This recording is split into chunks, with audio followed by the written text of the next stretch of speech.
I actually got some abuse on the Total Rugby League message board this week.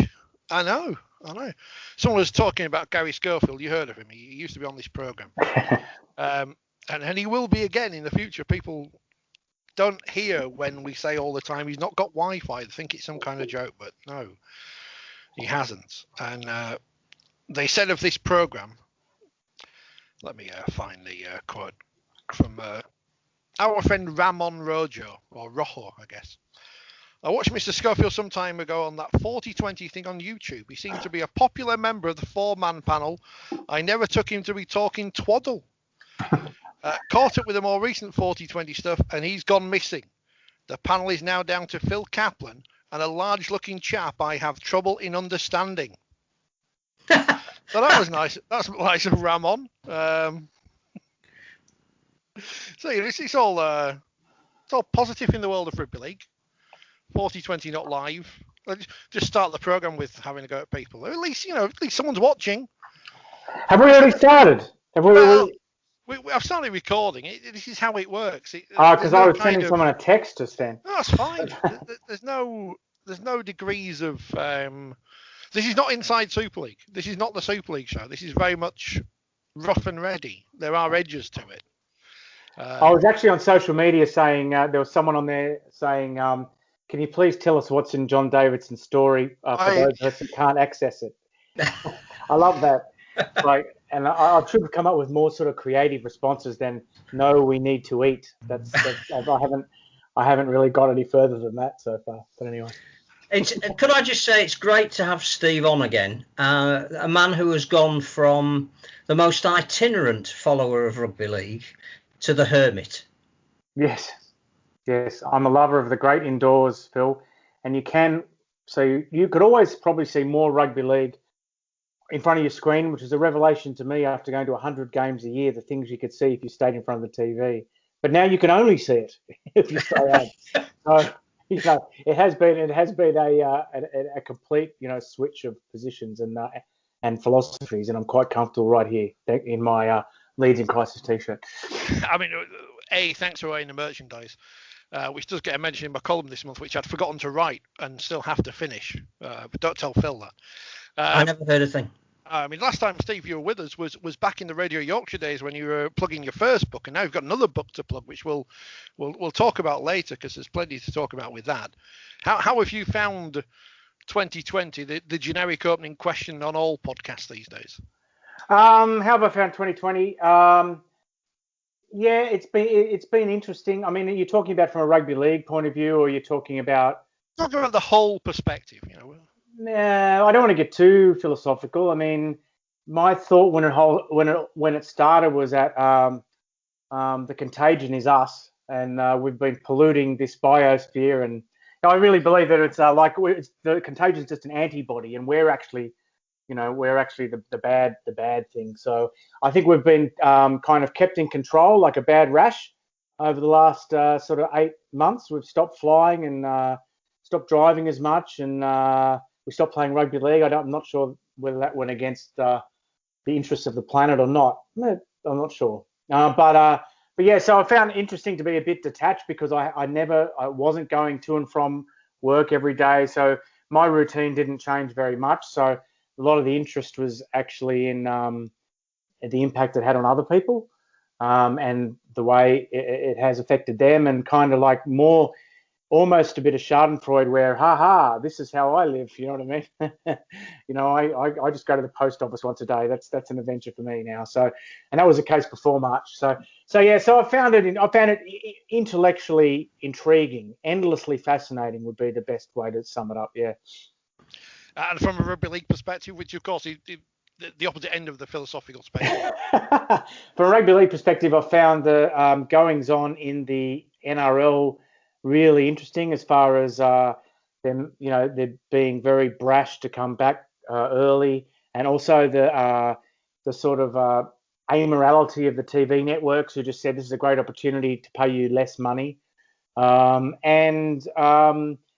in this country, I guess it also has summed up where the game sits, where basically they kept playing games just to pay the bills so that everyone else would survive, So And the two competitions couldn't reflect the two countries, aside from the two, the status they are in the countries, but actually the countries, because in the NRL they didn't have a positive for the entire season. And in this country, we only went about 2 weeks without a positive. So that was an interesting window on how dangerous it may or may not be to go outside. If I'm in Australia and I'm deciding whether to go outside, I watch the NRL and I'm like, oh, I think I'll go outside. And if I'm reading Super League news reports, I'm sort of nailing up the door. I think I'd love to know, not to reasons of kick the Owl League app or anything, but how many people watched Wakefield versus Huddersfield on a Thursday afternoon? Because I know I was one, but I'd love to know how many people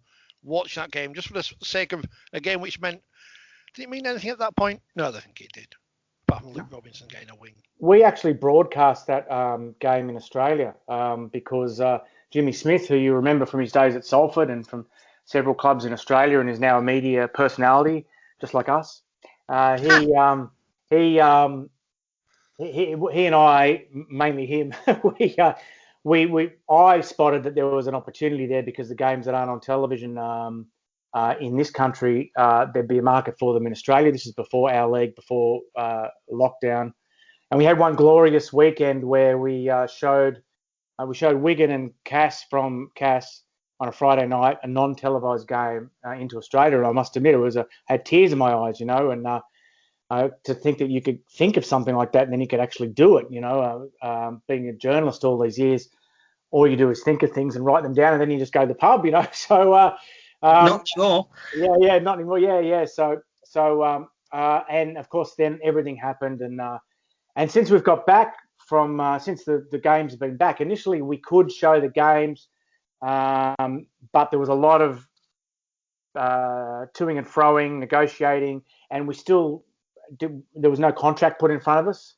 So Jimmy, mainly, but I agree, supported him, took the view that until we could actually, have a contract and everything is down in paper, we wouldn't be paying someone in Sydney to come in and organise the broadcast. And, there was no opportunity to make any money really, because no one, as you said, with your question, who watched it, who in Singapore would pay to watch it, you know what I mean? So that's where I think some people who knew about that little business venture might be curious as to what happened and what happened to the broadcast. But that's the answer. We just decided after we got the security right. At first there was a problem with security. People were hopping on VPNs here and watching it, and and for me, who's never been involved in that sort of thing before, it's quite a traumatic time for me to deal with that and the fallout from that. But then we fixed it. We got the security right so that you couldn't get on the VPNs. But then we got to the point where there's no contract. There was no way to make money. We still had overheads. So we decided not to continue, hopefully next year. I think there was a key phrase in there that probably sums up 2020 as well, and where Rugby League is, which also includes, no doubt, debate we'll have about Toronto, even though I did have a very nice letter this week from a gentleman who said, don't agree with a single word that the magazine or the programme says about Toronto, but we have to keep revisiting it. But the opportunity to make money, I mean, clearly what coronavirus has done is focused on the models for financing sport. Not just rugby league. I mean, you look at some of the issues clearly that have beset football, and you'd think that even at the very top table of that was never going to have a money issue. But there are financial models built on sand. We're just talking to somebody earlier this week about Taz Battieri being one of the victims of the cull of people at the NRL. So they've finished the season. They've had a fantastic reaction to taking the competition on, and clearly they've had to get rid of a fair amount of staff. I believe 150 people, I think the last I heard, had been victims of the employment cull, and he who's done such great work on the development side is one of them. So I think how can you make money out of rugby league is a question that was further exacerbated by watching the grand final.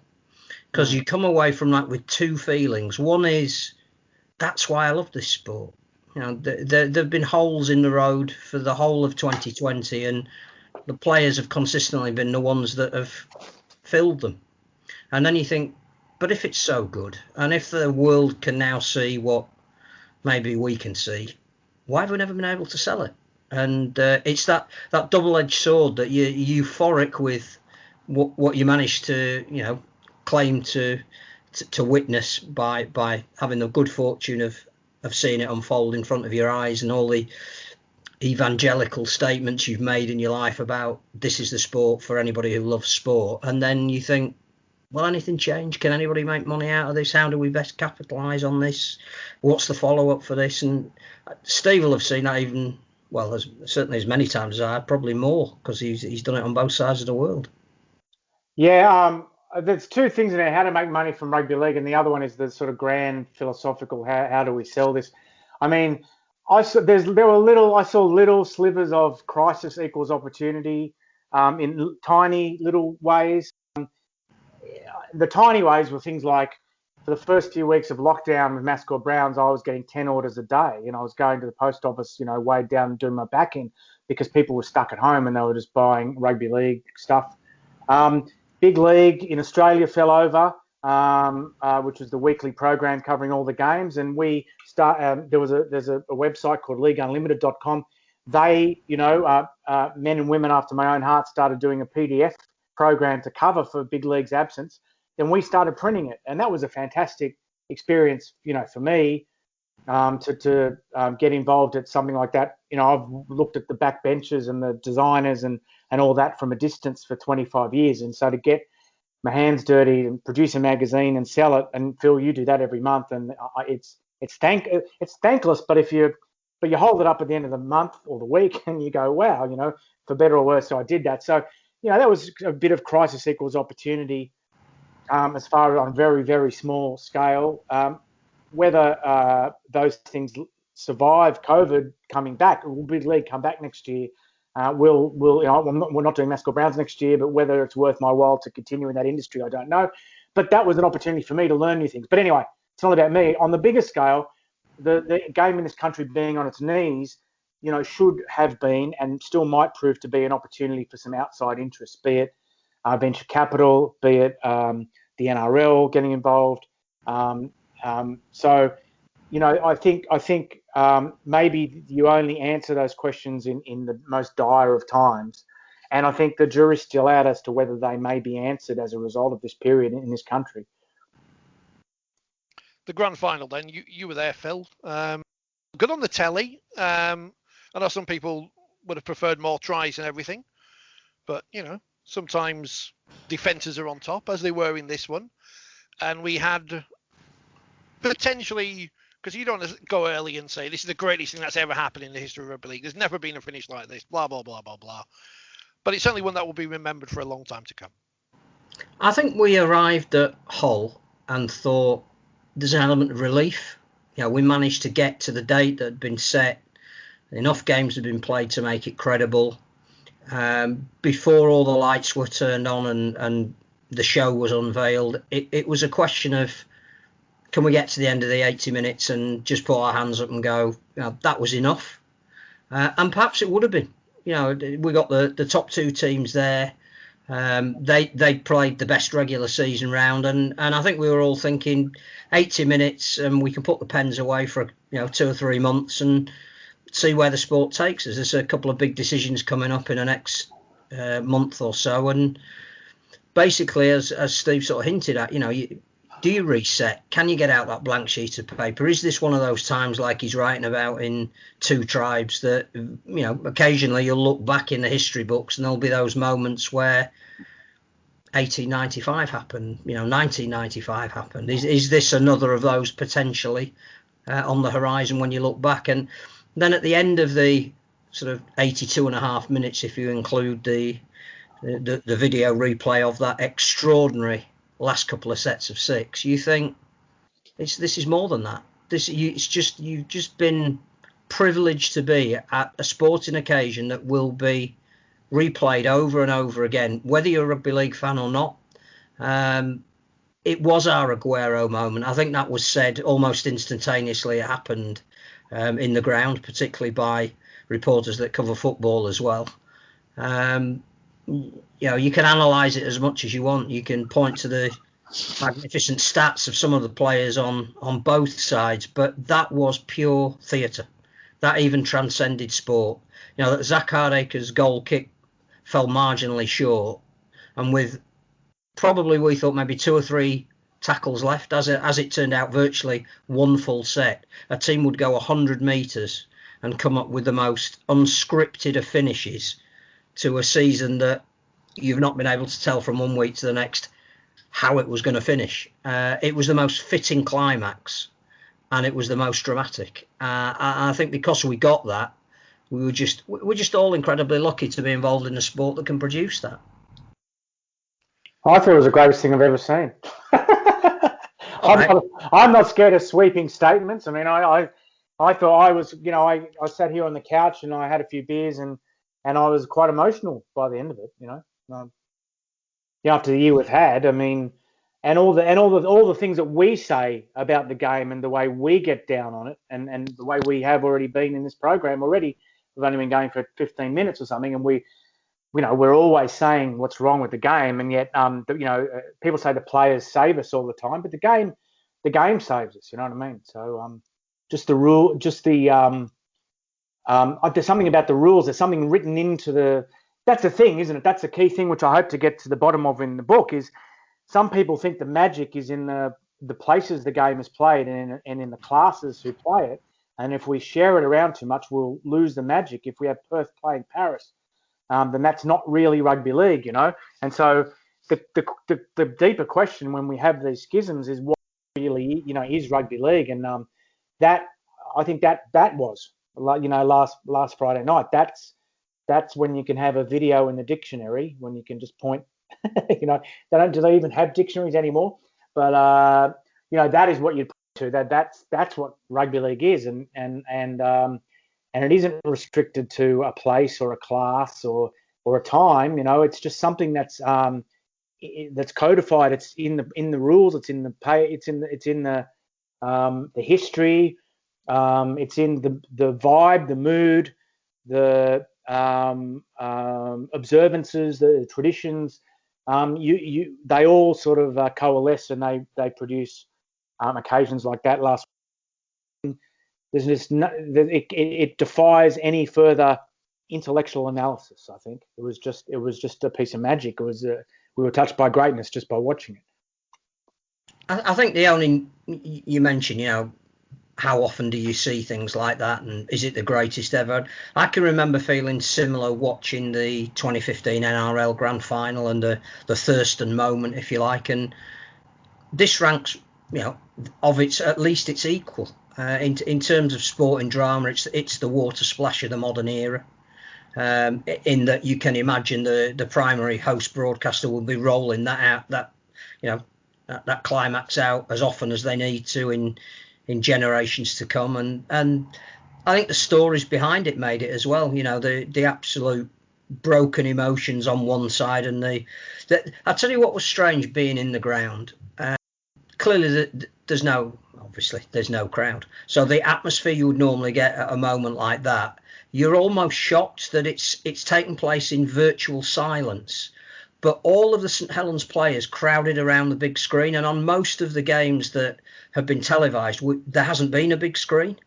And they watched this replay unfold, and the euphoria with which they jumped on each other and shrieked and hollered and leapt.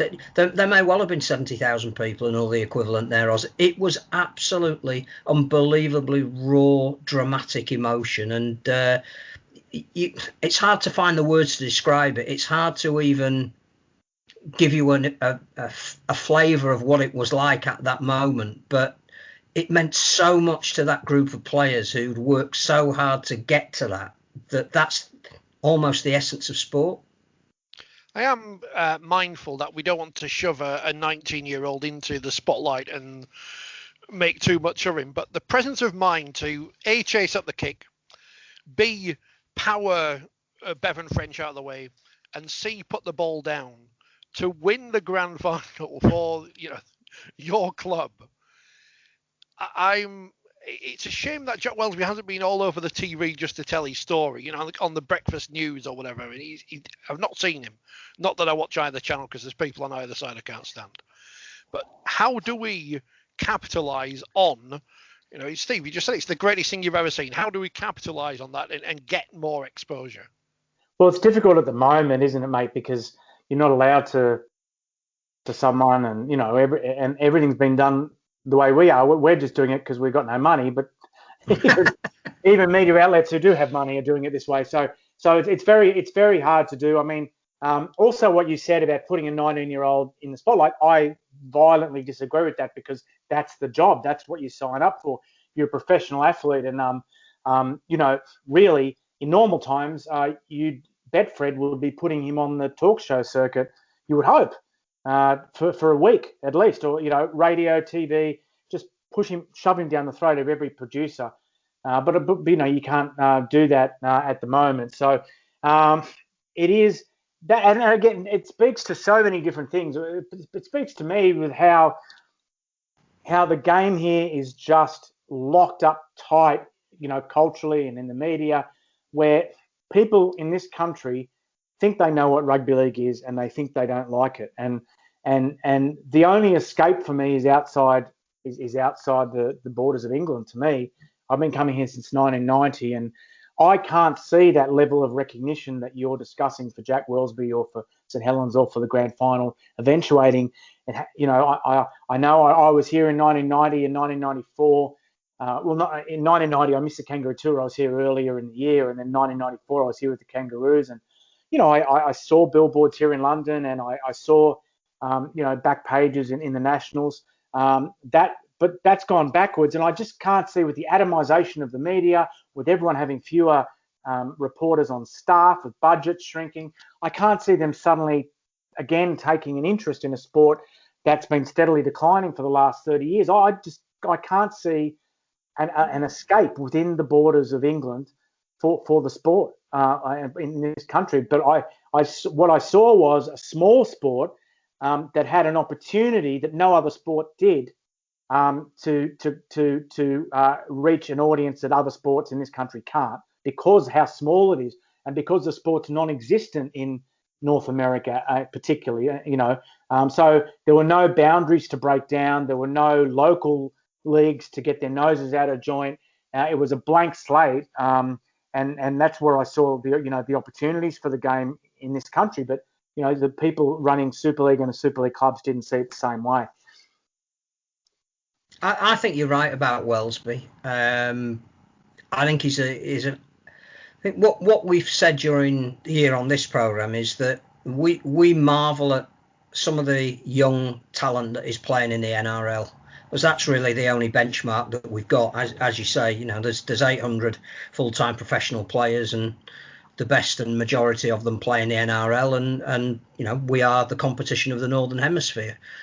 But we had a kid who 2 years ago was leading the England Academy, beating the Australian schoolboys, and we've lauded some players who were in that Australian schoolboys team. And the one I picked out this year was Stephen Crichton, who I thought had the most fantastic year for Penrith, played in a grand final, didn't quite win it. We've got a kid here who has even superseded that, and we have to sell him. And it almost he gives up his right to be sold by playing in this competition and doing something like that. So he has to do it. And I think that, if this should be a programme that celebrates the fact that we've witnessed one of the great moments in the sport, and everything else that comes from that can be discussed at a later date. But selling Jack Wellesby on the back of that is something that we need to find a way to do. I think that clip,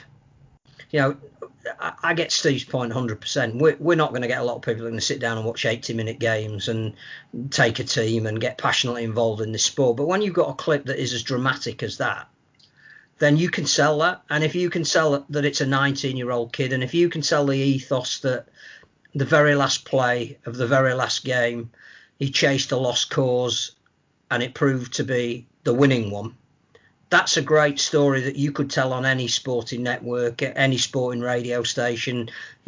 Anybody who writes about sport, any feature. You ring Jonathan Liu or Donald McRae and offer them Wellesby at the moment, they'll write a feature about him, because it's not about the sport, it's about the story and what it represents. And I think we need to learn to do that better. And that isn't the blame of St Helens, who I don't think could have done much more in the euphoria of winning. I think that the game needs to decide how best it promotes itself, and it had and has still the opportunity to take a young kid and make them a poster boy.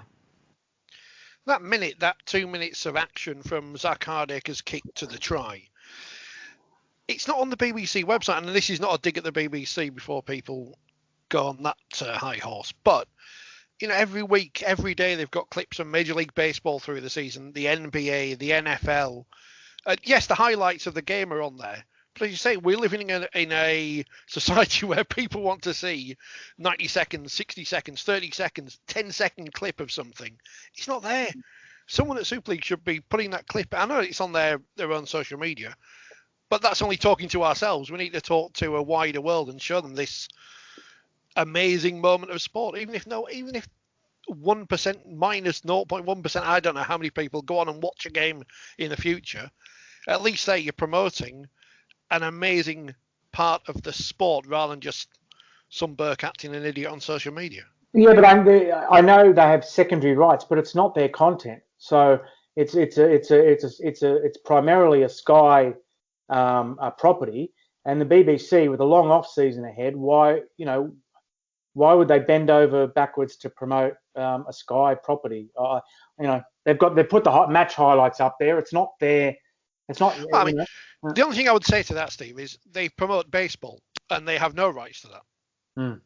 So yeah. That's my only argument to that. But you're right. Why should they do that? Why should they do that and not whatever? If they've got the highlights up there, they'll.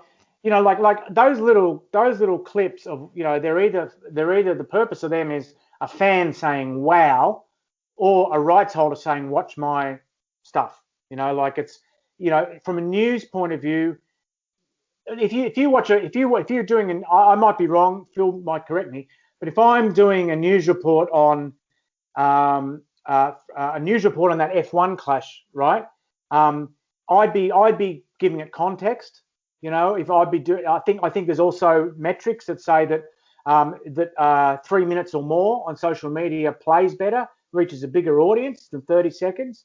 So if I was trying to get people to come to my social media or to stay on a page long enough to read an ad, I wouldn't be putting 60 seconds, 30 seconds up there. I'd be putting 3 minutes with some highlights up there. Whereas if I had the rights to that, then I'd go, oh, wow, look at this, because I'm going to earn money elsewhere. I'm going to earn money from subscriptions next year when you sign up to watch that next year. So I would say that would be, the reason, What I think is interesting is 2 points. One is Sky's secondary play of that, which focuses solely on James Graham and his reaction to waiting for it to come through and all the wait as he prowls up the touchline. That was brilliant. That's the kind of content that I think, anybody who follows any sport can relate to. The other thing is Fallon Sharrock, who clearly, to quote our good friend Rod Studd, broke a glass ceiling with what she did in darts.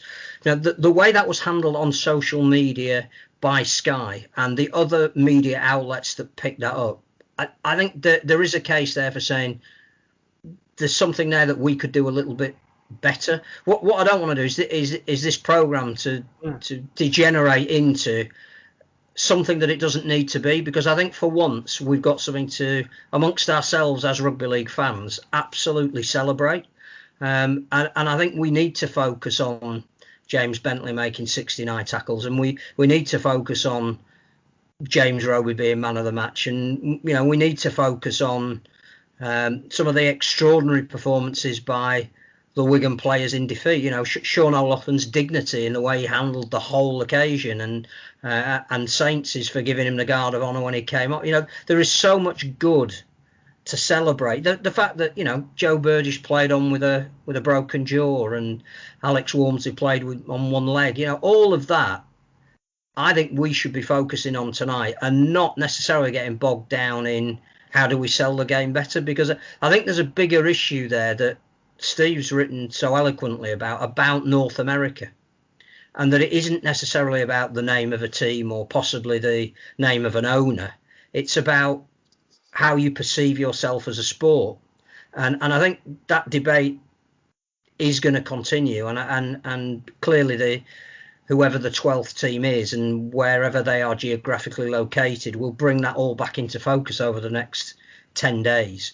But this was just an 80-minute. I mean, I know, just going back to what you were saying about some people didn't enjoy the game. I don't see that. I don't enjoy that game. You know, we have begged on this side of the world for Origin standard intensity and defence in our sport as the ingredient that is lacking for our international teams to be competitive. And for 79 minutes and 45 seconds, that's exactly what it was.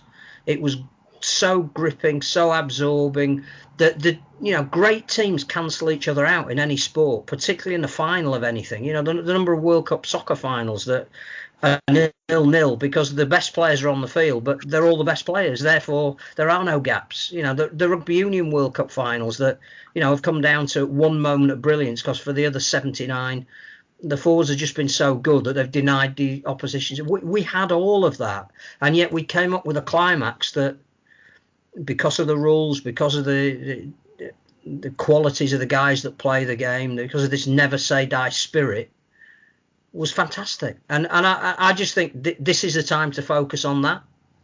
Not only that, Phil, I think is an important point to be made. I thought on Friday night, and I've been, particularly in recent times, you know, as critical of Super League as anybody, you know, we all think that the governance is wrong, and that they make decisions for the clubs and not the game and all that sort of stuff, okay? Super League covered itself in glory last Friday night. Sky TV, everyone loves to complain about referees and telecasters. Sky TV covered themselves in glory last week. The way the ground was lit, the fireworks, it looked magnificent on television. It was better or as good as anything the NRL done. The pictures afterwards were emotive and powerful and emotional. The commentators did a great job. They highlighted the right things almost always. The interviewers didn't miss a beat. You know, the players were open and frank and again emotional. And you know, we can all have a joke about Papa John's, but you know, Rodri Jones was also responsible for the way that they, along with other people, the way that they arranged the stadium last week, so that it actually the entire stadium was a stage last week. So I really think that, you know, they cop brickbats, but I think they also deserve to get compliments as well, and they've never deserved compliments, Robert Elston down, like they deserve for what happened last Friday, along with the players. The grand final always does feel like a more modern event than the Challenge Cup final. That's not to say that the Challenge Cup final was bad or anything, but it just feels more traditional. The grand final always appears to be more modern, the way it's staged, the dressing of the stadium and the pitch before the game, and Friday certainly was. It felt like a big event. It felt like our Super Bowl, and both teams obviously gave us that intense encounter we've been waiting for all season. Steve's gone and said it's the greatest moment he's ever seen. Was it the greatest grand final we've had in the modern era? Well, of here or Australia? I don't forget Australia, because you have had a million events. I went to the first one. I don't think there's another one on the. I think it's first, second, and third as the best Super League grand final since the first one. You know, back in '98, was it '98? Yeah. So, you know, I'm writing a book about it. I should know that, but yeah, I think it's first, second, and third. But you mentioned about the modern event.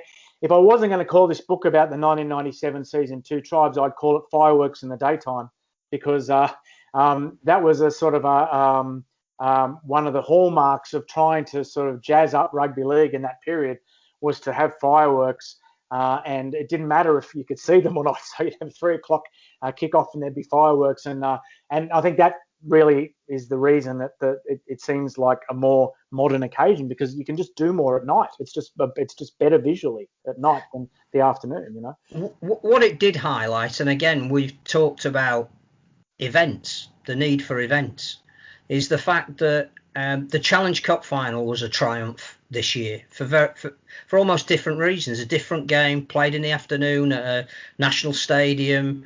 There's more pomp, history and circumstance attached to that. Interestingly, in the grand final, normally the teams run out and kick off. That's one of the distinguishing features, as well as it being at night under floodlights, is there is no introduction to dignitaries beforehand. There is no major playing of anthems. It's like, get out there. This is the climax of the season, and let's play 80 minutes of rugby. Whereas the Challenge Cup final is built around what it's historically stood for.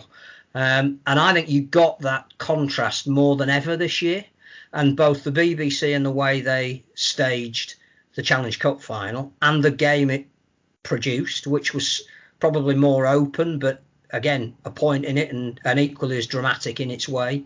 And the grand final, which was more staged this year than it ever has been. You know, when you've got to sell out 75,000 stadium and you're on Sky on a Saturday at 6, there isn't a lot more you've got to do to promote that. Whereas this year they had everything to do to promote that, because it had to be a televisual event. It was no point. You will have had a better event watching it in front of the screen than those who couldn't feel their knees after an hour watching it in the stadium, because that's how it had to be this year. And I think that both of those organisations deserve enormous credit. And then on the icing on top of that is the fact that the players of all those 4 teams that took part in those occasions came up with something that belied the fact that there was nobody there to witness their effort. It is the greatest grand final we've ever seen, because it had both elements of the sport. And again, you're absolutely right. There aren't many people that have said they were turned off by what they watched. I know one who's won an awful lot of caps for Great Britain, who rang immediately in the aftermath saying it wants to watch defence. It's points that and you go, no, the balance of that had everything. Adrian Morley. Yeah. If he said it, I'd agree with him. But I just thought it would, just go back to that last, minute and a half. The decision to go for goal in the first place was, people will forever say now it was the wrong decision. But of course, at the time, you couldn't win whatever decision you made. Clearly, I don't think Zach Hardacre would have taken on the kick if he didn't feel he could get the distance. And he virtually did. It was just slightly to the side of the posts. The fact that then St Helens had the ingenuity to get to the right part of the field to at least try a drop. The fact that the drop goal went to a guy who only drops goals in a grand final. Tommy Makinson is not the guy, if you drew up a list of 1 to 5 of people who'd be attempting a drop goal to win a game, who would have the ball in his hands. And it was such a superb one that actually it was almost too good.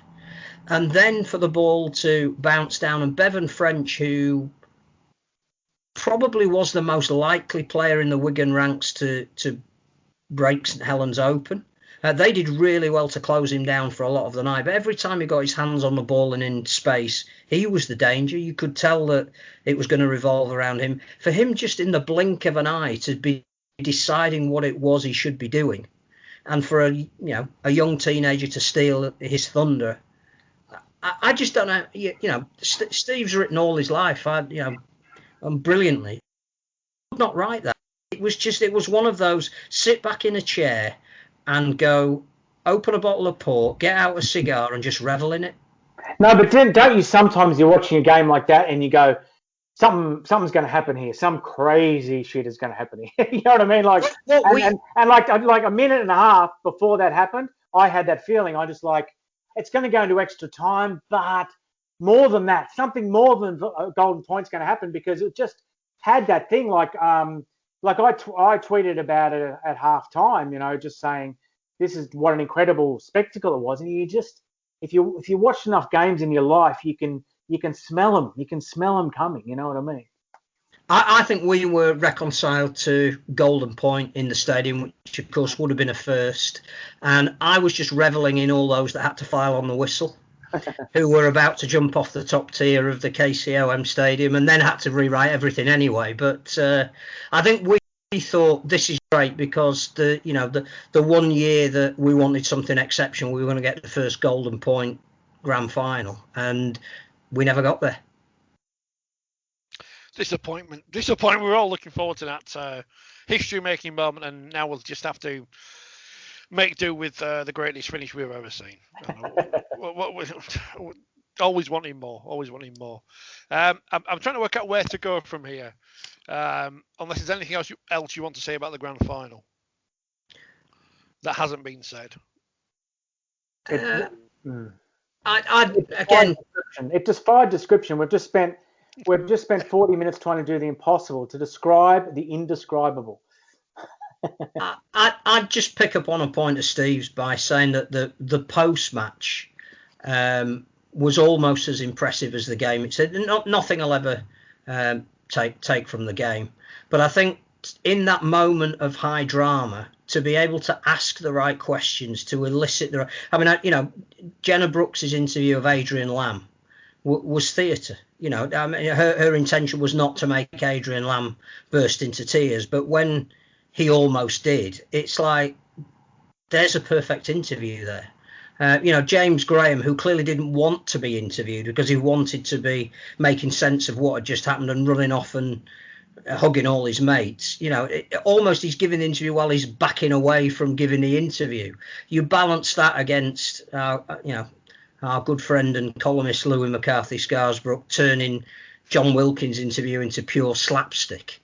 You add in a couple of expletives, which nobody really bothered to apologise for, which they shouldn't, because it's after the watershed, and when you've been involved in something like that, that's the least you should be allowed to do. But that's what made interviewing those people, that human interest angle that we anybody who writes craves for, and I just thought that all of that, a day later, BBC showed the highlights and their version of it, it still was as effective, dramatic, raw. And if I was going to add one thing, which is around the grand final but not about it, everything around how Rob Burrow was handled just added another layer.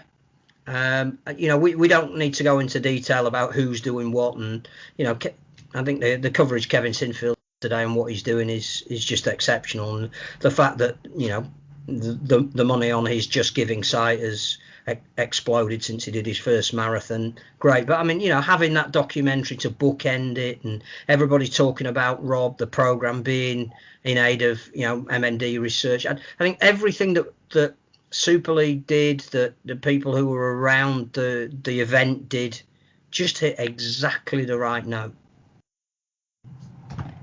I'll say on Brian Carney, he's not the most polished TV presenter out there in the way that Mark Chapman and Tanya Arnold are, because they're broadcasters. That's what they've always done.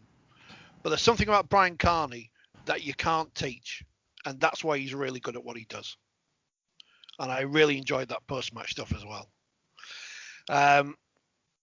Does Jenna Brooks ask better questions because she's Australian? They're not scared to offend people. Are you asking me that? I don't know. I mean, she's learned her trade over here, so I wouldn't say the fact she says Castleford instead of Castleford has any... I actually say Castleford because I always go with the locals. If they say it that way, that's how you say it. The president of the RFL says Castleford, so, and none of us will ever dare criticise St. Clair, so... Yeah, okay. So it's a sore point, but it's okay. Phil's opened the door for me to mention darts because you mentioned Fallon Shout there at the World Championship last year. And this current situation with the bidding for Super League, with everyone putting together their very nice celebrity-endorsed videos and this and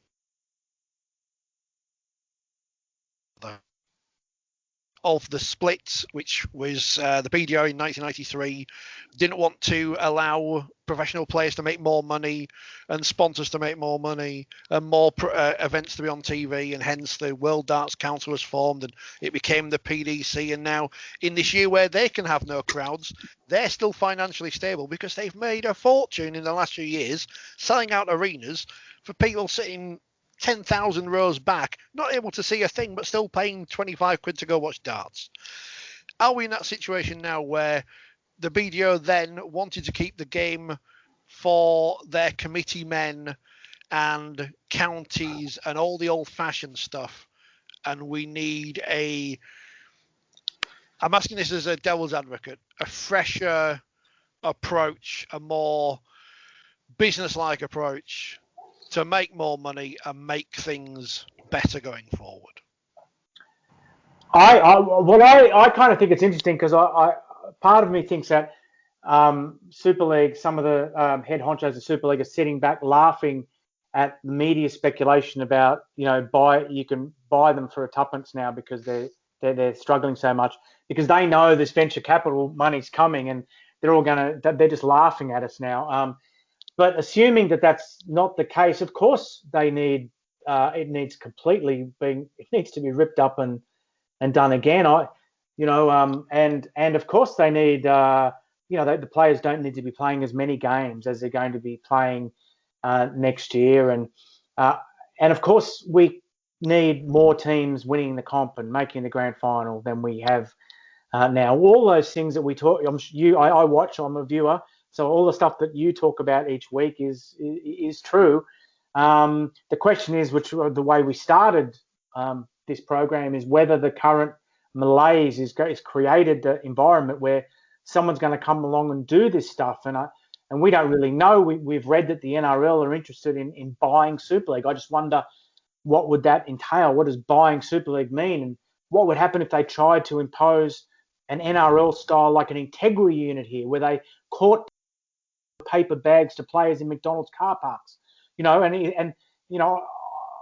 everyone's spending the same salary cap, I know they've got marquee players and blah, blah, blah, then I think, just as someone, as without first-hand knowledge of what's going on, that salary cap enforcement is one of the big things that can create parity.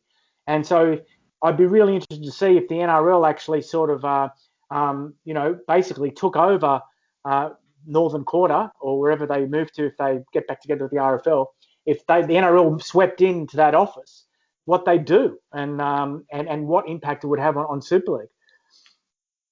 I think the key here is what it's always been, and going back again to the time that Steve's currently investigating, it's money. The only thing that talks is money.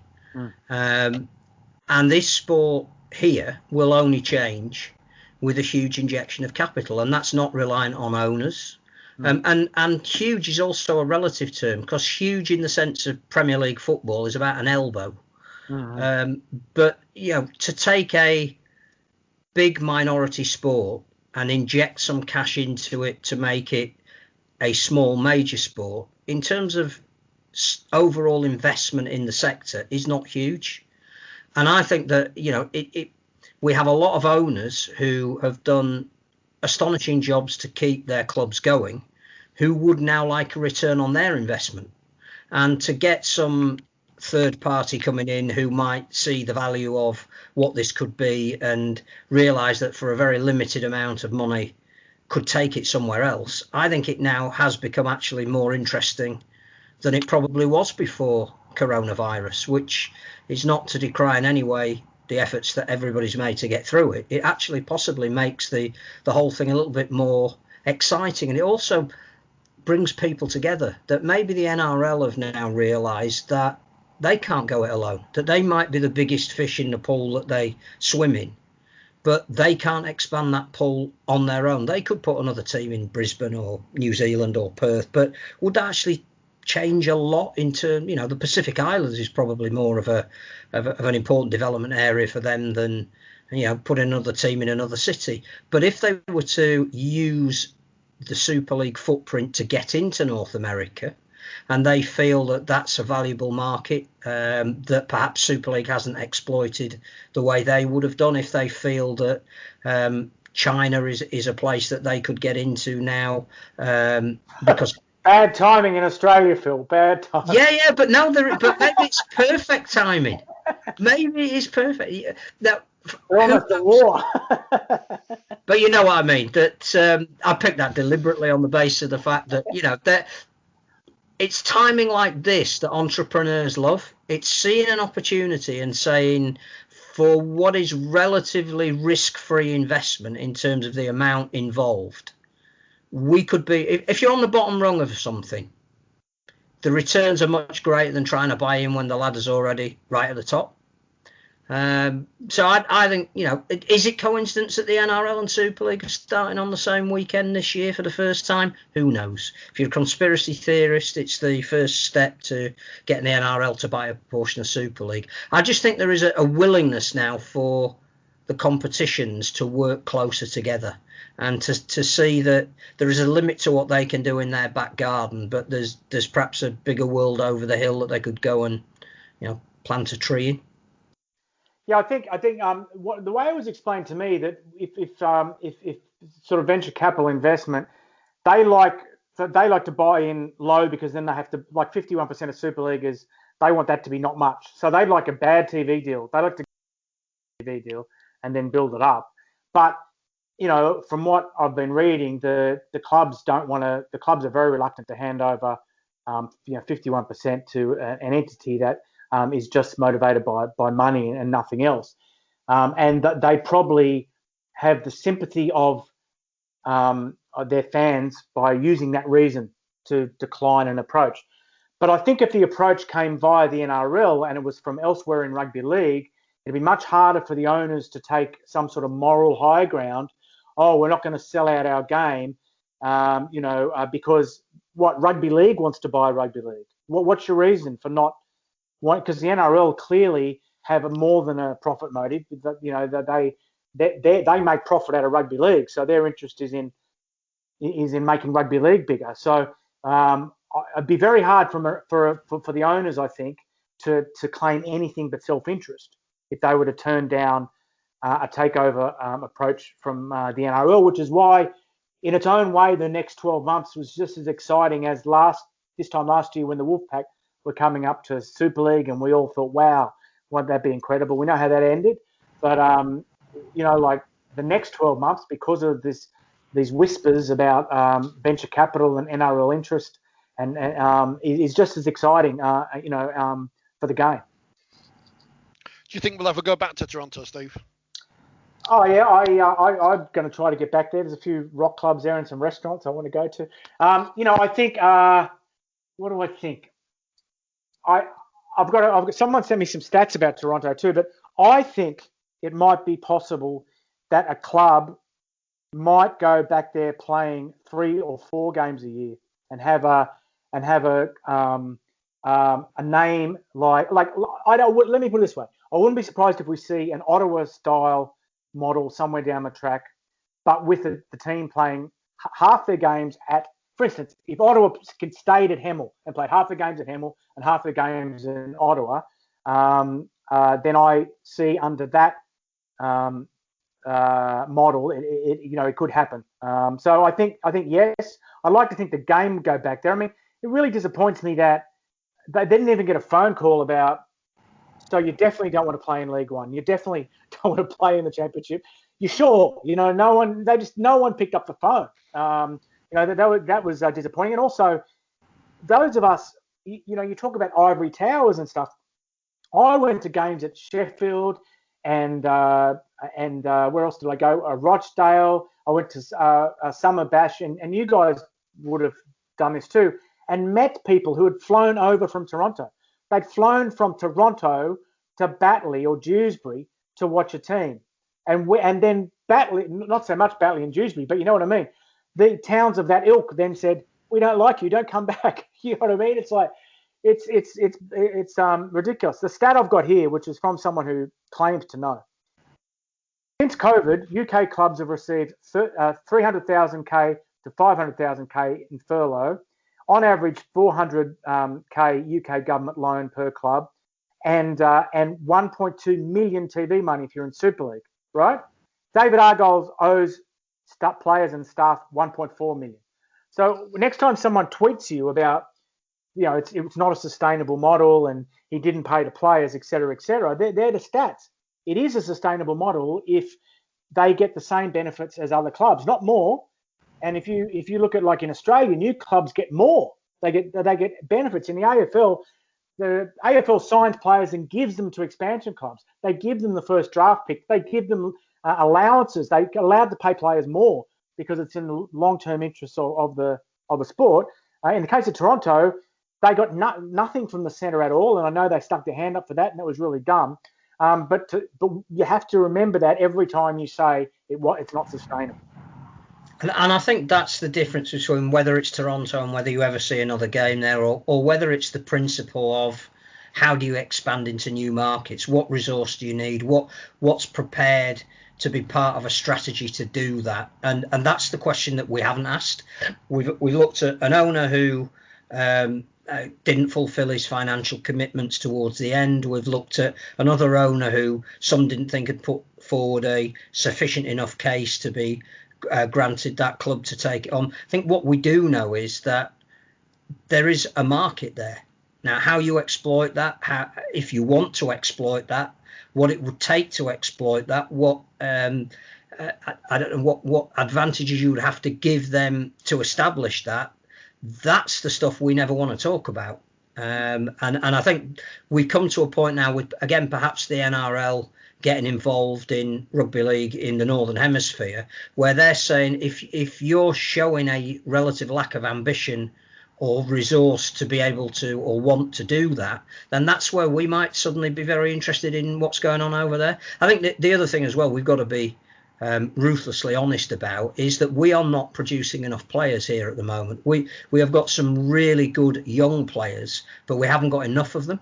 I think the NRL, particularly through their Pacific programs, have almost got a surfeit of players, and they need another market where they can start feeding some of these players into. Now, some may say, well, that demeans Super League. It becomes almost the reserve division of the NRL. But our best players are going to their competition at the moment anyway. So it's just a continuation of that. And I think, again, those who are in charge of producing talent in the NRL don't want to lose it to other sports. So what do you do with it? You put it in the market that already exists. Well, to do that, you've got to have a bit of a say over that market. And I think there will be rugby league in Toronto. I think there will be rugby league in North America. I don't know what Steve's heard about the 2025 World Cup, but I would like that to be resurrected relatively soon and decide what we want to do about that, because it can't keep bouncing between Australia and England. And again, the logical and obvious place to put that is in North America. Now, clearly, you've got to do a lot of work on how you're going to do that, who's going to fund that. We've had our fingers burnt a little bit with the Denver experience, but I think Steve would say that actually that was a success. It's just that we don't have a huge amount of resource or the ability to capitalise on what might be a limited success of one game. So we move on and we ditch it. But actually, there was a market there for two teams that the locals had never heard of, a sport they'd never been to before. 20,000 fans is actually something you can really build on. So it's what we want. But to answer your question, yes, I don't think we've heard the last of North America, and Toronto will be a key city within that. We've got to be careful we don't sort of go over old ground, because Toronto were given the heave-ho quite a few weeks ago. But a big issue in all this is the apparent conflict in policies between the RFL and Super League. So the RFL perhaps, can see some of the points that we've been discussing, that it's an escape hatch for the game in this country. It's a way for the game in this country to reach a new audience. And it is almost a blank slate as far as rugby league is concerned. And then we've got Super League, which is, even just to explain it to the NRL and to people in Australia, Super League is not a league in the way that we have them in North America or Australia. It is a collection of clubs with a marketing arm.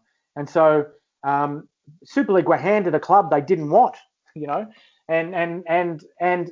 what's more, the RFL currently has plans to throw more clubs at them they don't want, in future with Ottawa coming in, and who knows, Toulouse. I mean, I don't think they want Toulouse, Toulouse doesn't, they can't promote Betfred there. They can't sell Sky dishes there, and they bring no away fans. Super League is a collection of clubs. It isn't really a league in the way I understood a league growing up, So you've got this conflict, and no one's discussed it since Toronto were tossed out. No one has really addressed. The RFL has, and it seems to have, an expansionary outlook, and Super League is growing more and more parochial and inward looking. and no one has explained to me how this conflict is going to be resolved. Money.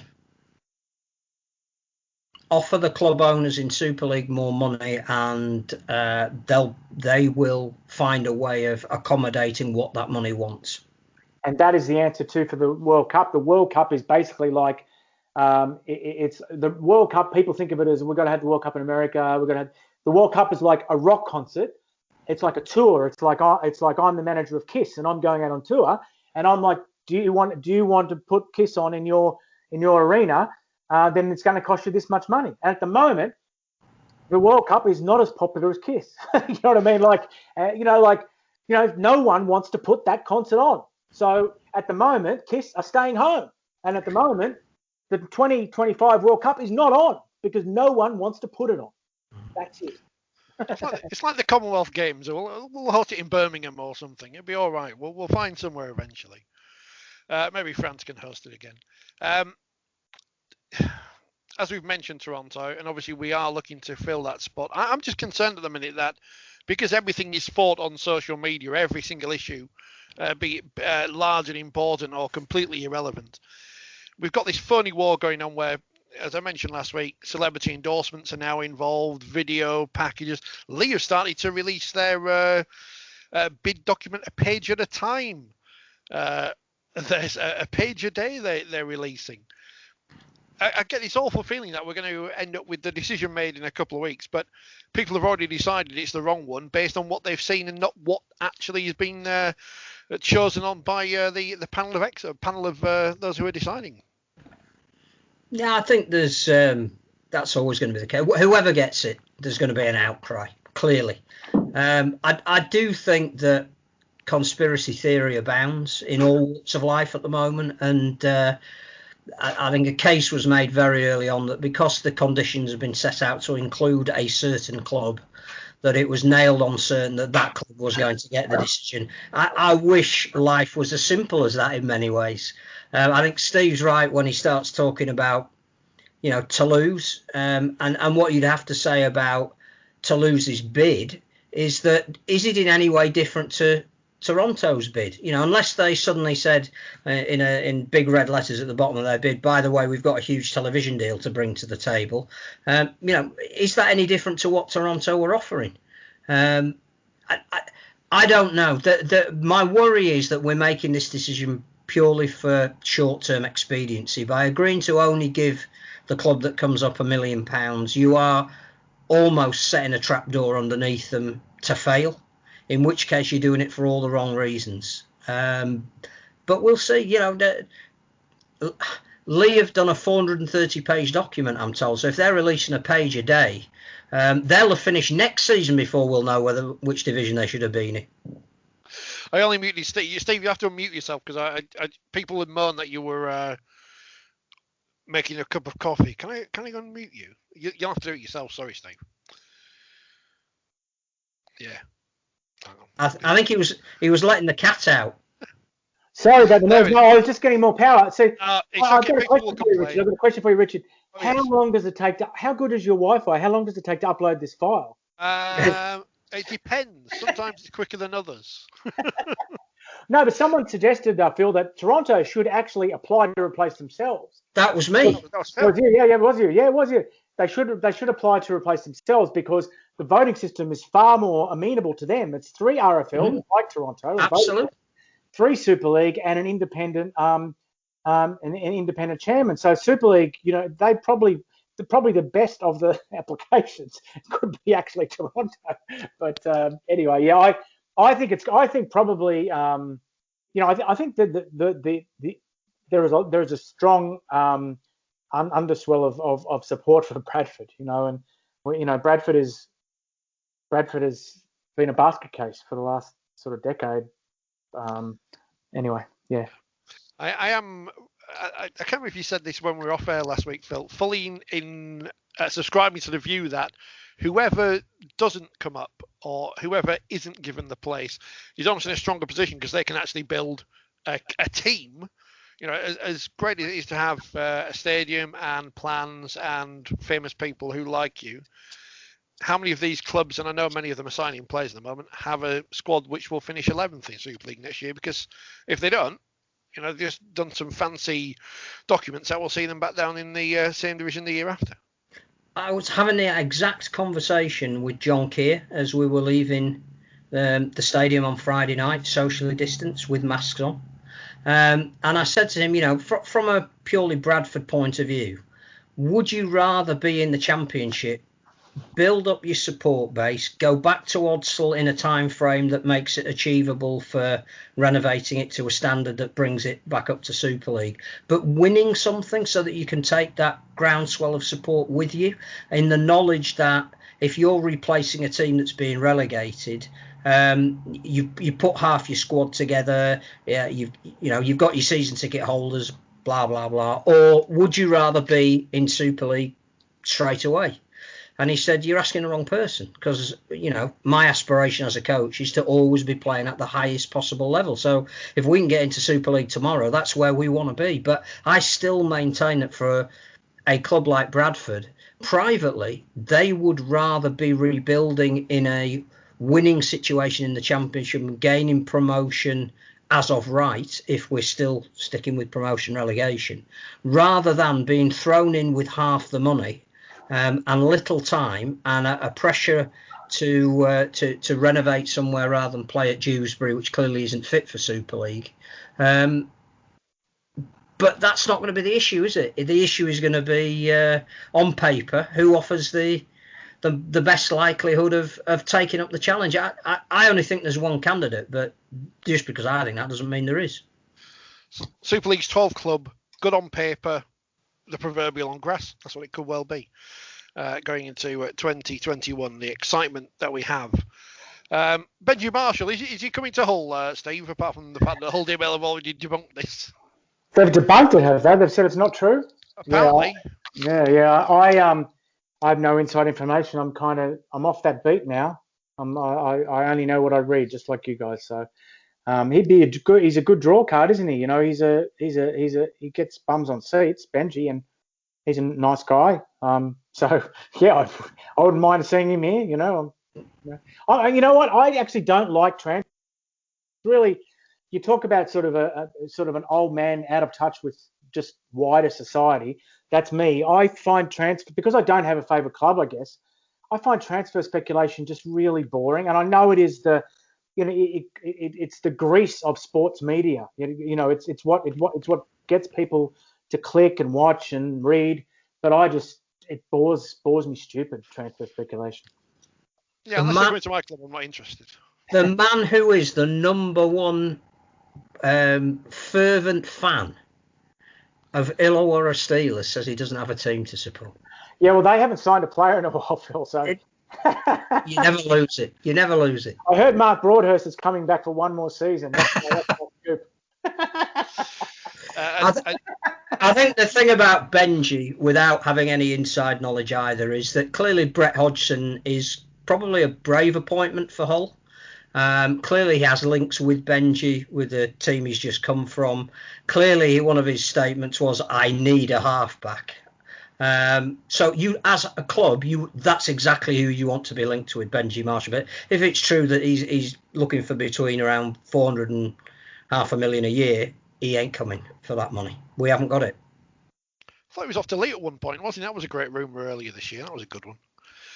I wouldn't be surprised if they're signing him now with everyone else is signing. And Richard Marshall, speaking of Marshalls, is the new Salford Red Devils head coach, which seemingly goes in fashion of where they've gone with Ian Watson before. Yeah, I think served his apprenticeship, very highly thought of, as Ian Watson was when he joined Salford, that people could see the potential in him. Another good guy. I think we've had him on the show at some point, or at least I think we've all interviewed him after matches when he was at Halifax. And it's great in terms of promotion of young British coaches that they've gone for someone who they feel deserves a start at that level, rather than necessarily bringing in a name on an expensive contract who perhaps won't do a better job. So no, good to see. I don't think he was the first choice we were told. Good luck. He's been involved in teams that have just won back-to-back grand finals, so clearly he brought something to St Helens. 4020 podcast, certainly not in the know on anything at all. Before we get on to talk about Steve's latest project, I just want to mention, well, this is something you've written about today, Steve, the Golden Boot. Now, surely, no one could have foreseen COVID-19 or anything, and the lack of international men's rugby in 2020. But surely having changed the award from the World Player of the Year to the Best International Player of the Year, then the award should be given to whoever was the best player in the Netherlands versus Germany match. Of course it should. Of course it should, because I've spent all this time arguing with people, especially Aussies, saying, how can Tommy Makinson, he's not the best player in the world. And I said, it's not for the best player in the world anymore. And it's for the best performer in internationals. And so I've been arguing this all this time. And then finally, we have one international and it should go to the best player in that game. And they decide not to award it. And they can't say, well, it would have made a mockery of the award, because according to most Aussies, the mockery was made many years ago. But there was a women's international too this year as well, New Zealand v Tonga, I think. So, or was it Samoa? Or anyway, that should be awarded too. The women's Golden Boot should be awarded as well. Yeah. No Australians involved, so that's the problem, Phil, isn't it? Congratulations to your centre, Joran Schoenmaker, who was the man of the match in that game, who should indeed be. Just think what a great story it would be, though. Rather than demeaning it, the fact that we're celebrating the fact that an international was played between two affiliate nations, that's a great story. Not only that, though, Phil, like we all kind of, as rugby league fans, because we know the geopolitics of rugby league, when people say, oh, you can't play test matches this year, it's terrible this year, we'll go, oh, yeah, terrible, oh, you can't travel, no, terrible. Football, rugby union, they're all playing internationals, right? Mm-hmm. Because their economy dictates that they must, because they earn so much money from internationals. And I go back to what I was talking about earlier about KISS and playing in an arena. We can't get anyone who wants to put our games on. No one thinks they can make any money out of our games. So as a result, that's why we didn't play this year. And that's why it was only Netherlands versus Germany. Money. Talking of which, don't bring back the exiles. Well, I was going to mention that. Obviously, we had the great success earlier this year in our sister code, evil stepbrother code, where the Barbarians went off on their meeting in a pub and had to cancel their game against England. The exiles, obviously, our equivalent of, in a sense. You don't want to see them back. You'd rather see us actually play a proper international team.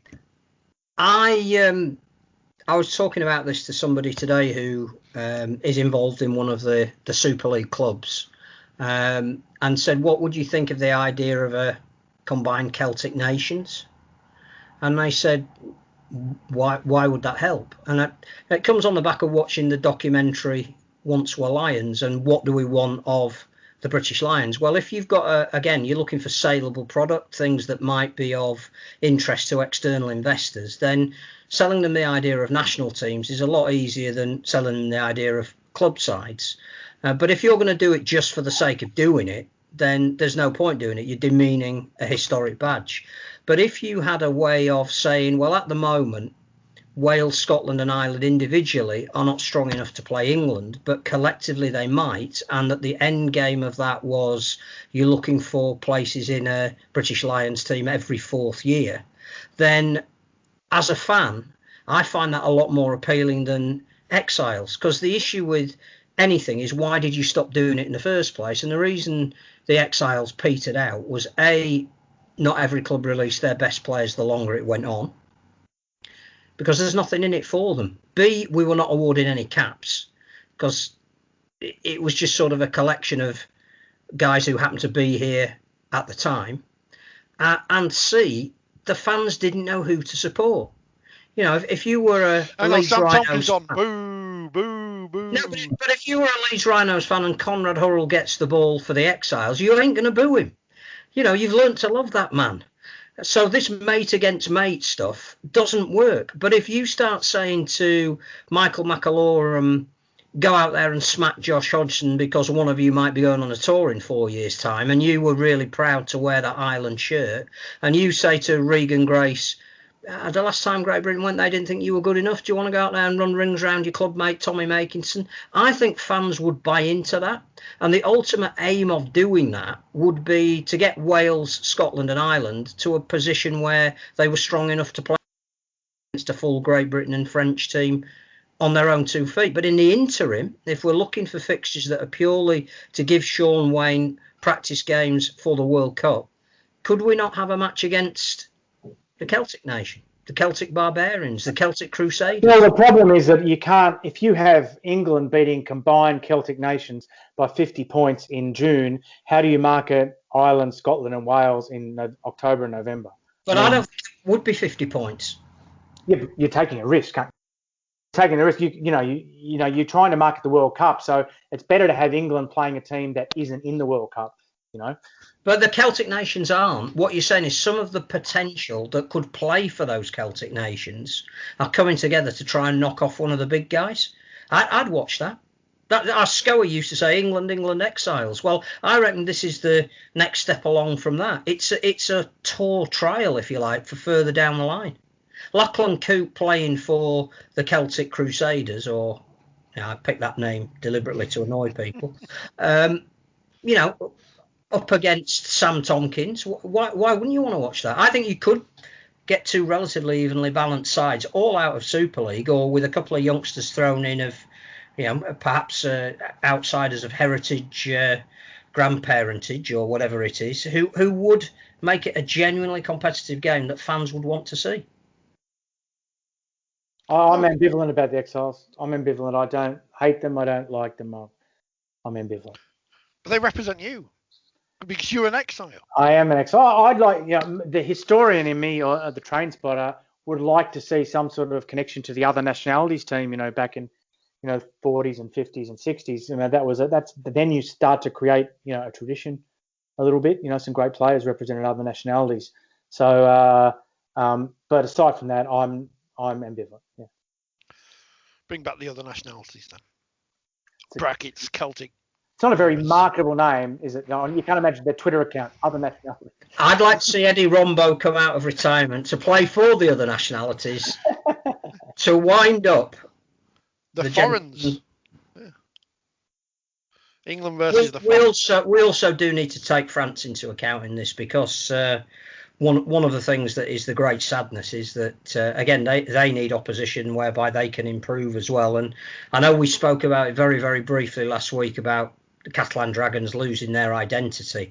I am concerned that the likes of Remy Castille and Lucas Albert will not be playing for them next year. I think, Well, Remy Castille isn't, is he? Because he's been released now. He's a key part of that Challenge Cup success, and will go down in history, of course.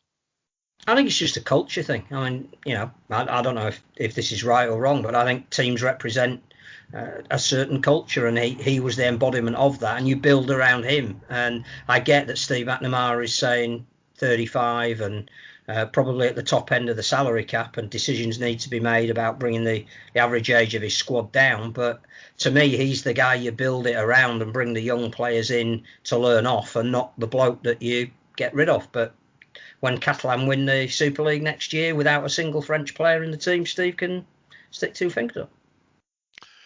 We need to get what was the guy called the man of the match in the Dutch Germany game? Joran Schoenmaker. We need to get him on the show. We need to present, as we did with Scully with that golden cap we got on eBay, because the RFL won't give him one, or International Rugby League, or whoever. It's not I don't want to blame the RFL. It's not their fault. That we need to get some like a shoe and spray it in paint and award it to him just as an unofficial one. If we put it on Wikipedia, people will believe it's true, like Bradford winning the Yorkshire Cup when they didn't a couple of years ago, and that never came back, did it? I don't think there's any more news, is there? Unless I've missed something blindingly obvious, which is possible. I've not read the paper because I'm currently in isolation. Phil hasn't read that Australia's almost at war with China. No, the way of healing it is for them to take on a couple of NRL games and host. The lobsters can't get in, but But Canberra can. Canberra can, yeah, okay. And York have tagged us in a tweet. A huge thank you to Hilton York for their continued support. Now bid to become a Super League club in 2021. So it's celebrities and hotels now we're going for. So this is very exciting. Steve, you're writing another book, and this time on one of the most important times in the history of our sport. Okay, yeah. So I'm doing a book that's called Two Tribes, about 1997 season. The year there were two competitions in Australia, and it's a period that most fans in Oz just sort of try to forget. In fact, if you talk to most fans in Australia, they wouldn't be able to tell you the origin story of the NRL. They just say, "Oh yeah, there were two competitions. News Limited came in, and then there's now there's the NRL. That's it. Like there's no the negotiations. People have pretty much tried to forget." At the time, 95, 96, 97, people didn't watch matches. The matches were secondary on the back to the court reports and all that sort of stuff. So basically what I tried to do is pick up where Mike Coleman's book about the Super League War finishes. A little bit different because Mike Coleman was writing in 1996, so he could actually describe the drapes and what was on the sandwiches and stuff like that, which I'm unable to do. So I've done my best to make up for that with detail and interviews. I went to see Ken Arpus on New Year's Day this year in his home on the Gold Coast. I've interviewed Jeffrey, what's his name? Jeff, the CEO of Optus.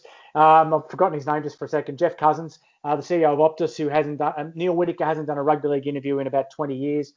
So I sat down with him when I was back in Australia. Obviously Malcolm Reilly, or famous players, little-known players, officials. Ian Robson. I went to see. Maurice Lindsay, Neil Tunnicliffe. So about 50 interviews so far. And what I've tried to do, because I looked at this thing, Substack. Substack is basically so writers can earn money without a boss, right? So you can sell direct to readers. And so I thought, well, why don't I do this as combine this with the book? So basically, if you sign up, you get the book. It's like a pre-sale. So I'm actually, at the moment, I'm batting a post every single day. Since I started. I started on October 4, which was the 24th anniversary of the court case that allowed Super League to get underway in Australia. And I've done a post every single day since then, and I'm planning to do it until December 19, 2022, which is the 25th anniversary of the NRL being formed. I'm not going to promise to do every day, but at the moment I'm batting at one post a day.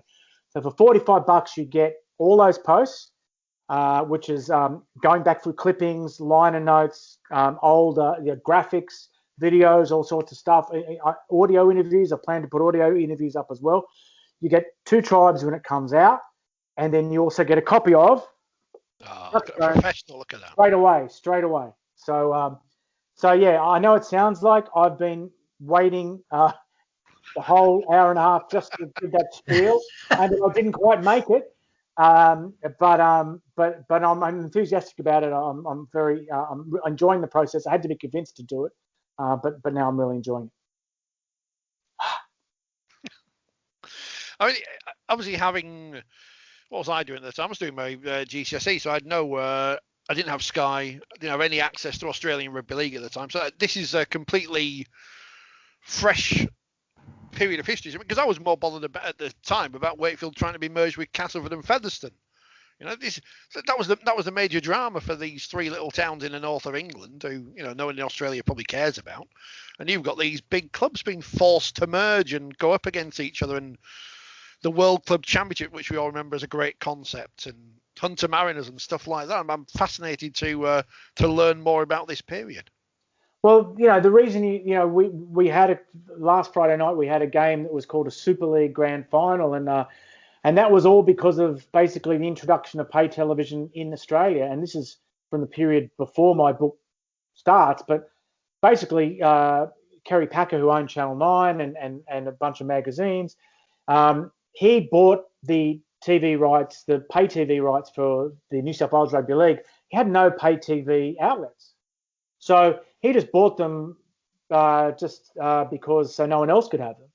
And when pay TV started in Australia, at the time, the Brisbane Broncos and some of the newer clubs, Canberra Raiders, They didn't like the way the game was being run in Sydney. They thought it was too small time, too parochial, too old-fashioned, not enough marketing and pizzazz. And so Rupert Murdoch had a fertile soil to grow this idea of a breakaway competition, because these clubs were disaffected. And so, unfortunately, Kerry Packer, who didn't have a pay TV channel anyway, decided he wasn't going to sell them anyway, and I'll sue the asses off you if you deal with Rupert. And so, on the 1st of April 1995, fittingly the date, fittingly the year, because it's 100 years to the day since Rugby League started, fittingly the day, April Fools, the News Limited climbed through windows and signed players on the spot, said, you've got to sign here. And then announced in the Sunday papers they'd signed a bunch of players from underneath the noses of the ARL. And what happened after that was that Kerry Packer had more of a fight than he bargained for, but he'd given the rights to the ARL to another, just to be awkward about it. He'd given them to one of the Rupert's rival pay TV startup, and they started funding a fight back to pay the players to stay with the ARL. And the thing that people don't appreciate is that in 1995, Kerry Packer was over it.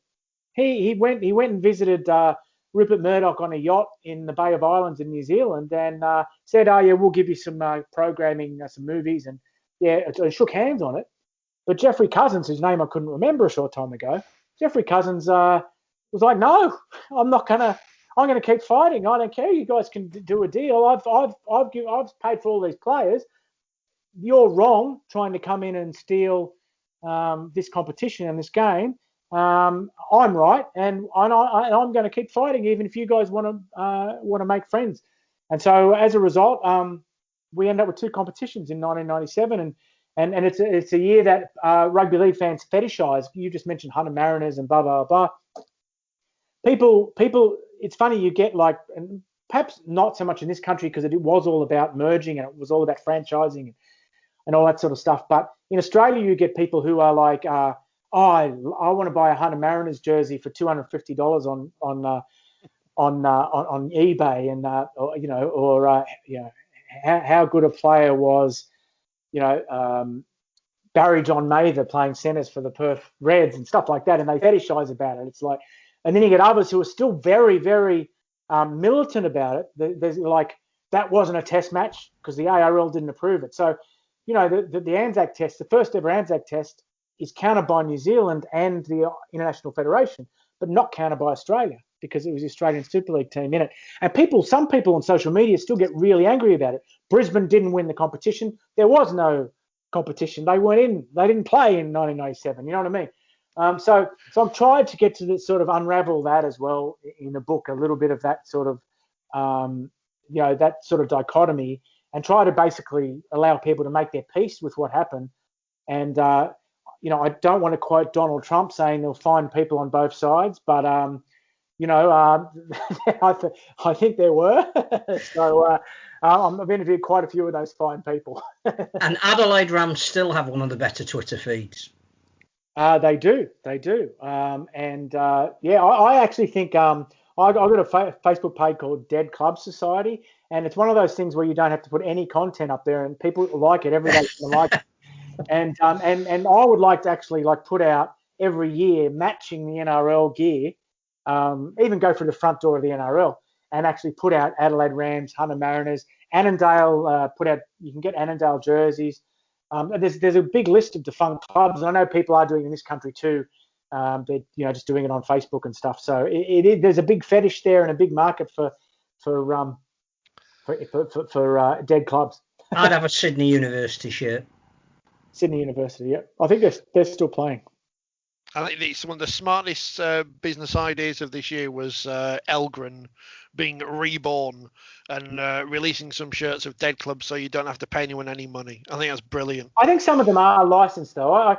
I'm sure some are, yeah. Joey's son, isn't it? Yeah, it is. Yeah, Joey's son, yeah. So I did a tweet last year about, I can't believe you can go and buy this and the club gets nothing and that. And he actually got back to me and said, no, that one and that one is on our website. You can't buy it. That one and that one, they get a percentage. and that one, the club's dead, doesn't exist anymore. We don't owe anyone any money. So full credit to Elgar, and they're doing it by the book, not breaking any laws. Well done. Yeah, because there are a few people out there who do sell what looks like poor quality merchandise of clubs that still exist, and I do find that a bit distasteful. I've got another idea though in that area, because as you know, the last 3 years I've been dabbling in merch. Is that you make gear for countries that don't play the game yet, like your Pyongyang pylons, and you actually do, and you half the profit goes in trust, and when they get recognised by the International Federation, you give them the money in the trust fund. Do you like that idea? You see, that's development. Yeah, and I reckon it's actually a 360-degree concept, Phil. I think at the time you do social media and you do a website as well, and so when they do the work, they get recognition from the International Federation, or even before if you think they're not shysters. Some countries more likely to have them than others, I guess. But you hand them, you say, here it is, it's done. There's your website, there's your Twitter, there's your Instagram, there's your Facebook, and here's a grand that we earned selling jerseys to train spotters. So, I'd like to have a go at that. You know what I mean? Well, you sort of have with Azerbaijan and various places. Yeah, that's not commercial, is it? I kind of did that because it was cool. My problem is I think of things I'd like to do that are cool first. and then like 10 years later, it occurs to me that maybe I'd like to maybe there's a way to earn money out of it. But my first thing is, what's a cool thing to do, So I'm sure that's what this program's all about, isn't it? Never lose that. That's how we've existed for as long as we may have existed. There is a design for Pyongyang or the Pylons of Pyongyang t-shirt shirts. There are designs. I just need to get off my backside to get someone to make it, and we can make some money. I heard it's going to be look like Hessian. Is that right? The jersey design is like a Hessian bag. It is without a doubt it would be the greatest rugby league shirt of all time. And having seen some of those that have been released this year, it's certainly better than some of those we'll see in Super League. There's a guy in Sydney called Matt Haynes, and he actually designs jerseys, and he gets paid like a per hour. Like he gets paid a per hour fee to do the jersey. He doesn't take a commission or anything of sales. And so there's enough work. There's enough people having this conversation that we're having now around the world to keep Matt Haynes in kind of six packs and pies. You know what I mean? So we're not alone. We're not alone. We're all dreamers. We're as Belinda Carlisle said, and you can buy their shirt on the album. I approached Belinda Carlisle to be interviewed for the book because she played at the first round of Super League. She played at Brisbane versus Canberra in Brisbane versus the Warriors, the very first game. And then I saw her at the check-in desk at Ansett the next morning. And we flew to Sydney, me in second class and her in first class. And she played she played at Penrith versus and it was muddy and wet and she fell off stage. And people perhaps unfairly said that she was a bit under the weather, if you know what I mean. So I'd like to put that claim to Belinda Carlisle so she can put the record straight. But I've been so far unable to contact her. She might be watching. And if you are watching, Belinda, I can be contacted at touchstonetalk@gmail.com. I've got plenty of questions my teenage self would like to ask Belinda Carlisle if she is watching. Questions you wouldn't like to answer? Well, it depends. I won't say them on this program because it's a family show. I'm thinking now. I think we've spoken about everything. We need to ask Steve. Is there anything else you want to mention? And how do we give you money? You're trying to make money from Rugby League. How do we give you money? How's the Patreon going? Because I love reading everything, and I watch your show on a Friday. Yeah, it's good. It's good. Look, my big thing at the moment is Two Tribes. You go to twotribes.substack.com, and all you do is you just buy the subscription, and then I'll send you one of these. And then when the book comes out, hopefully you're helping fund the printing of it. So that's the big thing now. I've sort of I guess one thing I didn't mention earlier during lockdown is that you get more time to do things like we're doing now. So White Line Fever, my podcast, has been kind of infrequent over the years, but it's heading towards its 10th year next year. So I'm doing a all rugby league version called White Line Fever Kicks pretty much every week. You find on iTunes. And there's White Line Fever, which has got music in it as well, which is also on iTunes. And the boys will be very angry at me, John and Ross, if I don't mention patreon.com/rugby league long reads. Even the title is a long read. It is what it says on the tin. That's been great. Well, I've got to say, the response we've had to that, when we started that, people said there just isn't a market for it. And now, I don't think it's unfair to say we've been copied, by at least two organisations I can think of. And it's good. It keeps us on our toes. We've got some great plans for maybe being organised. That's our grand plan. We're unveiling a grand strategy, organised. The USP goes if you start organising yourself. So we're so we're pretty much every day now posting on there, and we've got a weekly live stream, and we're going to have like this thing called, there's a column I do called Discord, so this is confusing, but there is also an app on the internet called Discord. There is. Well, yes, where you can go in and discuss what we're discussing, and things like your YouTube channel. I'm trying to amp that up as well. So it's YouTube /WLF White Line Fever TV. But I also know from looking at all those videos how do you get a lot of viewers and subscribers? You do a video about how you can get a lot of viewers and subscribers. So I've been watching all those, and they say don't blind people with too many links and plugs. So I'm not going to say any more. That's it. Fair enough. What I will say is, and this is something I meant to mention earlier and I forgot, and I've mentioned it on the programme before, Super League, the RFL, whoever, should really put on their YouTube and social media channels post-match press conferences, because last week's Super League post-match press conference on our channel, which is a tiny island in a sea of content on social media, has had 716 views, 7 comments, 16 likes, some dislikes as well. And Super League can have that for themselves. And try putting a Tonga press conference up, mate. Well, we did. Tonga press got 15,000, yes. 20,000. I've got most of my subscribers on my YouTube channel are Tonga fans. I should just interview Christian Wolf once a week. I think the most cut that out too. Along with me going to the toilet, cut out that good idea. I think the most popular video on the International Rugby League site is the one of people running around in on an African pitch of dry mud, throwing up clouds and smacking into each other. They're not interested in tries from the NRL or test matches that go down to the last minute. They want to see African players beating the crap out of each other. Look, I think it'd be wonderful to have the time, and maybe when I moved here, there were heaps of things I wanted to do, and I've actually been fortunate. If it didn't involve spending a lot of money, I've been able to do a lot of those things because I've had the time and the opportunity. And one of the things I'd like to do is actually seriously do a rugby league YouTube channel that's just for YouTube. You know what I mean? That is just that has a script and good lighting and you do interviews, and they're actually self-contained things that take time and that people will connect with, like you just described. And no one in rugby league has time to do those things because there's not enough money in rugby league. But why not have a go? So I might have a go in the next year or so once I get the book finished. Too busy, that's the problem, you see.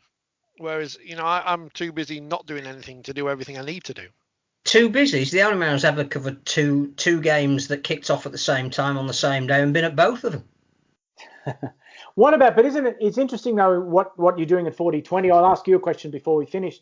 So you have a kind of an aim, like the stuff I was just discussing. You had that aim: we'll get our viewers to this level, and we'll get our watch hours to this level. And what's the journey like, Richard? Like, so at first you're kind of like really enthusiastic, and you think you're going to get there, and then there must be lots of disappointments, and then you kind of see a milestone, and you kind of strive for it. What's it like? You completely overthought things there by thinking we've got an aim, and people think, oh, you're being facetious there, but I'm not really, because we kind of, Phil invited us along as refugees when we left proper sport for whatever reason that was, and have we ever said the reason on the show? I don't know if we have or not, but the basic reason why we left is they were going to the money ran out. Mm-hmm. The money man left. There was going to be no money. So we can either do it for no money there, or we can do it for no money somewhere else. So we took the decision to do it for no money somewhere else. Yeah. Because then you're in control of your brand or whatever. So would I prefer? Would I want lots more people to watch the show? Yeah, of course I would, and download the show. Is everyone happy with the content we put out? No, because we have opinions on things, don't we? Which aren't always the popular opinion. Would I like Scully on every week? Yes, but we can't have him on at the minute because he hasn't got Wi-Fi. You can't please everyone, and I think that's part of the battle is learning that you can't please everyone. Yeah, the other thing, and even as long as you're doing something that you're happy with and you're proud of, then yes, I'd like to make money off it. But as long as we're doing something that's good within the constraints we have, then I'm happy with that. Yeah, the hard thing too when you're kind of an independent sort of operator is the balance between the time spent creating the content and promoting it.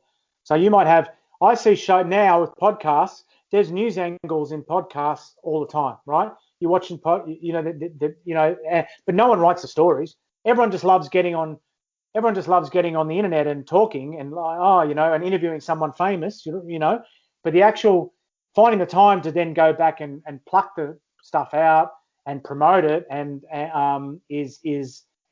that is being a jack of all trades, being able to do everything. It's a steep learning curve. It really is, and that's one thing that I've enjoyed since I moved here is I've learned to do so many different things, and I was bad at most of them. I'm still pretty bad at most of them as well, but I feel like you that as long as I can get better, then I feel like it's worthwhile, I'm not saying. Sorry. That there has to be a level of integrity to it as well. I think that's the other thing. It's not necessarily about money. It's about genuinely believing that you are offering something that people might disagree with, but they enjoy the cut and thrust of the debate. Yeah. And I think if it's just bland, there's no point doing it. We've never tried to be that. We've encouraged opinion and people to be challenged on that opinion and back that up. Well, the key thing is like what's missing from the mainstream, Phil, and it's you are walking around in a dark room trying to find grab hold of something that other people will find valuable. So no one is writing a story every day about the Super League war. You know what I mean? And I really didn't think anyone would read a story every day about the Super League war. But so far, the reaction has been good, and the reaction to long reads has got better as the mainstream coverage of the sport has decreased. So the less mainstream coverage of the sport, the closure of League Weekly or whatever, you know what I mean, or the suspension of League Weekly, as that has got as nosedive, the popularity of what we're doing has gone up. So is that a good thing, or are we undercutting traditional media? I guess we are, but you've got to do what you've got to do. Is traditional media undercutting itself? Well, there's a philosophical question for you. Yeah, I don't know. I think we, and I'm sure Phil will agree. Some of the best shows we've done in this period have been with non-big name guests who've come on and told us their stories, because they're stories that aren't being told out there. And I'm still, and I've said this on record plenty of times, the proudest thing I've been involved with has been our tiny role in the promotion of women's rugby league, because it was an opportunity we spotted and exploited while we could. I don't know if we still have the rights to Women's Super League anymore. I think we've probably given them up now. We didn't pay that 50 grand. We're going to be the Kerry Packer of Women's Rugby League. I hope someone makes a documentary about this, like they did about the World Series cricket. Not a documentary, a drama like the World Series cricket one. I did enjoy that. They showed it on BBC 4 a few years ago. I don't know. They obviously had someone play Richie Banner. Who would play Ray Warren in the Steve Mascord penned drama based on the Super League war? Richard Gere. No, I don't know. Someone who's got a voice like this, I don't know. It would be pretty difficult. Would Ray Warren be in? You're talking about the Super League war. Yeah, the problem you've got with the Super League war as a mini series or something is that by the way, you can get on Vimeo. It was started, and I've been in touch with the filmmaker. There is a And I've actually quoted John Quayle from the outtakes of this documentary that was never finished. So you're not far from the mark there. But a dramatisation costs a lot of money, and when you're only hitting 2 states in Australia, and sort of the people who used to watch Winfield Cup on VHS in Wakefield and Wigan, then you kind of you haven't got. I mean, remember the first Kangaroos? There was a film made about the first Kangaroos, and one of the games that was supposed to be in Batley, there was a palm tree on the hill, so it's not at Northsydney Oval. But anyway. That's why it's called Mount Pleasant. The Russell would do it. Yes, well. Fund it and Star. Yeah, I just think Rugby League needs to. There's more room for documentaries like that wonderful Once for Lions than there is for a dramatisation. Sadly, it hasn't been a good one since Richard Harris, So, yeah. And we're all pleased to see that they'll be redeveloping the nearly BAFTA award-winning set that is Bellevue. I'm surprised, right? If that movie was as popular as a Christmas the Christmas one, they show at Christmas every year, then Fairy Tale in New York, is that it? What is it called? The one they show at Christmas every year. It's a Wonderful Life. Home Alone.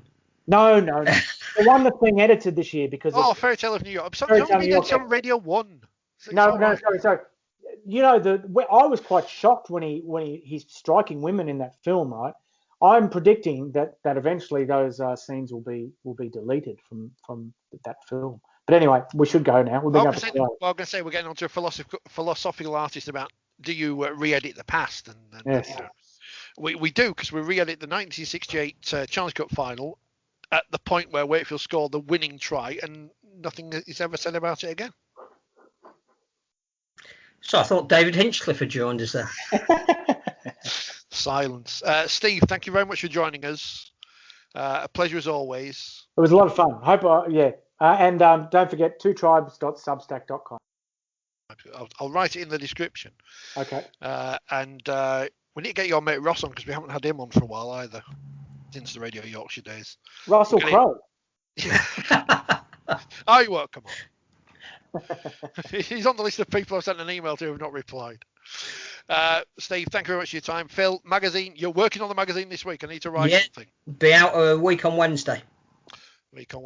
Perfect reading for Christmas by the fire when you're on your own, because you're not really allowed to be with people.